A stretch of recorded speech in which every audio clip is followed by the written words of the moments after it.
Welcome to Penrose Learning, where we make understanding easy. In this video, I will explain how to make traditional Italian tiramisu.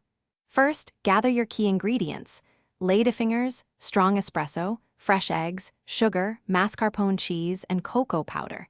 Ensure your eggs are very fresh, as they will be used raw in the cream. Brew a rich espresso and let it cool completely before you begin. This preparation ensures a smooth process for assembling your delicious dessert. Now, let's assemble. Quickly dip each ladyfinger into the cooled espresso, ensuring they are soaked but not soggy. Arrange a single layer of these coffee-infused biscuits at the bottom of your serving dish.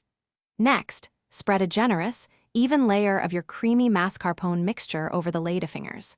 Repeat these layers until all ingredients are used, typically 2 or 3 layers, finishing with the cream.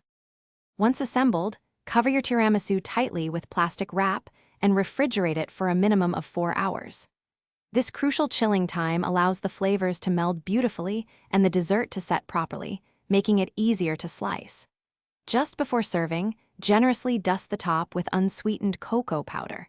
Use a sharp knife to cut neat portions, revealing the beautiful layers of your homemade treat.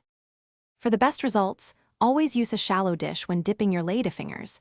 This prevents them from becoming too soggy. If you enjoy a richer flavor, consider adding a splash of a coffee liqueur or rum to your espresso. Remember, tiramisu tastes even better the next day, so planning ahead is a great idea.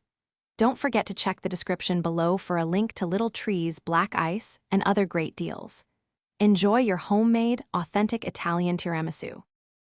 Thanks for watching. If this was helpful, leave a like and consider subscribing. See you next time.